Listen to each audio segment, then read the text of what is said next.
Hello and welcome to our first March layouts for the Vicki Boutin design team.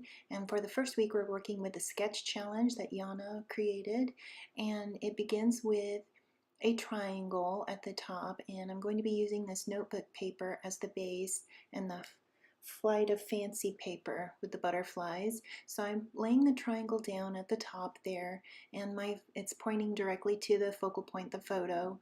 I'm grab all the other Color Kaleidoscope items here. I've got the stickers, the epoxy, and I'm going to lay a sticker. Basically what I want to do is use the pre-printed notebook paper that I have for the background and add some elements to add 3 sections that look like that layered section of tags at the bottom right where I added the sticker. So I'm going to use another sheet of the notebook paper and just cut out the ticket and lay it over here to create a 3rd section.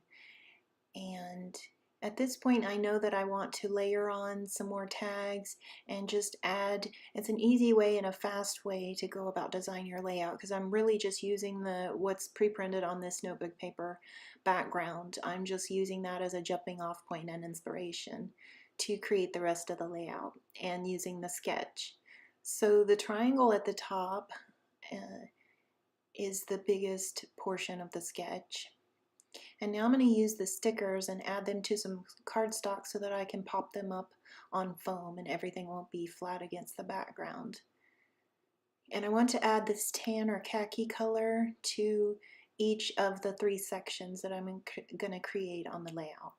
So I'm going to use my ruler and tear it like I did with the triangle. I just use this pink American Crafts ruler to tear the triangle, and I'm going to use a few different torn bits on the layout. So here's where I decide to take the flight of fancy paper and also create another triangle. So I'm trying to decide how to do that. So I'm just going to rip it here, and then I'll use the ruler to rip another triangle. And I don't really like the shape of that, so I'll just do it again. No worries, you can always just start again. I'm going to use fold it and then tear it. That worked a little bit better. So now that I have that triangle, I like the shape of that one. I'm going to use that on the left and create a stack of labels and strips here. That's the 3rd triangle piece that I just laid down. So this layout will end up with 3 triangle sections. So it's a little different from the sketch. I will put a link to the sketch. The sketch is available on Vicki Boutin's blog and also in the Facebook community for Vicki Boutin's mixed media community. So I'm taking the sticker pack and I want to see those label strips. I'm going to rip off this blue one and also adhere it to the cardstock so I can add it as a die cut. I like the blue watercolor effect on here. My grandma is wearing a blue shirt, so I want to add some more cobalt blue to this layout. It's really easy to add the stickers to a piece of cardstock or thinner paper and just trim around those to create your own die cuts. And I'm going to cut this one in half so that I can use it on both bottom sections where the triangles are. So I'm just using my precision scissors. I also have some from American Crafts, but I don't know where they are at this second. So now that I have cut this blue watercolor label into 2 pieces, I can trim it down more closely so that you can't see the white cardstock underneath. So now I'll work on this section over here and use that other piece of the label, the blue label. And I really wanted to use the background notebook paper and really make the 3 areas the focal points and leave a lot of white space or breathing room on the layout. There will be a lot of journaling on the layout, so that's going to be on the background notebook paper. I'll just use a Sharpie pen for that. You'll notice that at this point in creating the layout, I'm not using any adhesive. I'm simply trying out and kind of easy breezy style, just seeing what looks good in each of the 3 sections, taking my time and placing items and clustering them, but I'm not adhering anything yet. Time to get old school here, a circa 1998 Creative Memories paper trimmer that still is sharp. So this tag that I added to the cardstock so that I can punch a hole and add a piece of twine so it looks like a real tag. So you'll see I added it to the left there. I'm going to end up turning it. I'm going to use my We Are Memory Keepers Crocodile, the angle one, just to create the top of that tag. I'm also going to punch a hole in that piece with the leaves that I just laid down. So I've got the We Are Memory Keepers hole reinforcer punch, and I'm looking for a black and white, a neutral paper here. So this vine style paper is great. So all I do is add the hole first and then punch. I think right here I'm going to fold this tag in half so I can find the exact center.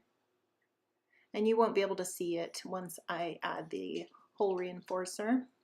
So I punch the hole with the Crocodile, and then I'm going to use the American Crafts Express glue to add the hole reinforcer. Just to give a little bit of pattern, and that background color, the cream color of the layout, or kind of, it's just like a vintage color, vintage white. So I also want to add that to the top layers of the clusters, just so that the background isn't the only place that color is repeated. So now I'm going to use the twine so that these look like actual tags. I just roll off both pieces and cut them at once. Oops, sorry about that for a second. I forgot to silence the background on this sped up. This is sped up about 8 times, so I'm like this little scrubber. This looks like somebody's normal speed for tying a little bow on a tag. Yeah, not mine. So here you can see I really like how the yarn or the crochet thread adds another texture to the layout. Here's where I get the idea that I can use the lid on the white gesso from Vicki Boutin, and I'm using the Blueberry Pie watercolor marker from the Color Kaleidoscope new watercolor marker set, and I'm just spreading it on a piece of packaging and using the Vicki Boutin water brush to water it down and get a lighter blue. I want to create another watermark like the one on the right that's printed on the layout. So I'm going to go over the tag. I'm going to use the lid to kind of create my own, just to connect the 3 sections on the layout so that they all have something in common. So that worked really well. The dye ink on these watercolor markers is nice and strong. And of course I get a dot of blueberry on my daughter's face, so I'll just have to reprint the photo. I usually know by now that I'm kind of klutzy, so I need to move the photo, but I was so excited to do the lid technique that I was like, oh, go ahead, do it, be carefree. And that's what happens. So now I'm going to let that dry. I like how the lid, yeah, I was using my sleeve trying to get the dot off my daughter's face, but it didn't work. So this really is waterproof photo paper. It's Canon photo paper to match my Canon printer. So here I'm going to use the scattered leaves paper. All the papers on this layout are from the Color Kaleidoscope collection. I'm just going to fussy cut out each of the leaves because I want to add a floral. Sorry, it was like an earthquake there when I shut off my camera. It never fails when you start to do a voiceover, the dogs start hacking. So now I'm going to use the 6x8 paper, and I'm going to fussy cut this magenta floral out. And I like the 6x8 paper because it's a different scale, so that gives you a little variety on the page. So this is a much smaller flower. I'm going to go through the die cuts. There's 2 die cut packs in the Color Kaleidoscope collection. There's the journaling and then the ephemera and shapes. So I'm trying to find, there's the back, I'm trying to find the other heart there. So I've already used the 3rd heart on a previous layout, and I'm going to use the other 2 on this layout. I punched the Kaleidoscope paper, that's the name of the vine, the black and white vine paper that I punched into hearts, smaller hearts. So I'm going to layer different size hearts over the labels and the tags. And here I'm using the scissors to rough up the edge of the torn triangle and my fingernail, just to give a little texture. It almost looks like you ripped the notebook paper and these are poking out beneath because of the texture on the edge of the triangles. So I'm going to see how I can add some more dimension. Here's a thick punch from Fiskars in the heart, and that's what I used to punch the black and white vine hearts.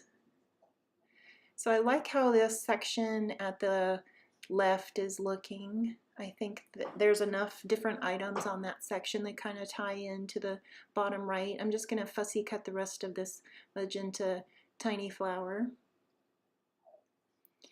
And after I fussy cut this one, what I really like to do is, right now all of these are laying flat on the background of the layout, but you'll notice almost every element I add to the layout, I'm using the black foam dots from American Crafts.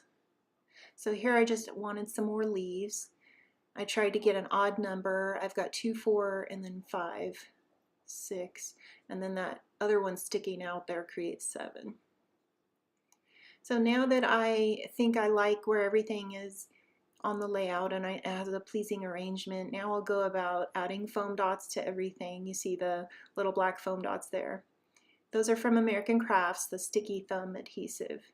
So I'm basically going to add a foam dot behind every single thing I'm layering on here. I just like the dimension it creates and the shadows, and it gives a lot of interest to the page. So basically everything. That one is going flat. And then these, I'll use the express glue to glue on the leaves. I really like this brand new glue that the Sticky Thumb American Crafts. I really like it because it grabs fast. It's like not even 5 seconds. Of course, I'm in a desert, so everything, it sucks the moisture out of everything. So that might be why it dries so fast. If you live in Hawaii, not so much. So here I'm just adding back everything. I used foam under the tag so that it would stand up off the background, and that crochet thread twine. Here I get the idea that I need another layer of hearts, and I want to use white to kind of coordinate with the background. Like I said before, I like some of the background color to be on top of the layout as well, just to tie it together. So what I did was I adhered the larger die cut shapes of the heart, and then I use the American Crafts knockout punch to punch an punch an inner layer so that I could have the frame. And I just adhered it to the scratch paper with the Sticky Thumb adhesive. And I think you're supposed to punch the inner first and then die cut the outer, but hey, what else, this worked. Okay, so now I have the outer section of the Sticky Thumb foam dots, and I'm going to place that behind the tag, and the layout is almost done. I have final shots. I'd love it if you'd like and subscribe. Thank you so much for spending your time watching my videos. I really appreciate you. I'm super grateful that you're here. Thanks for watching. Bye.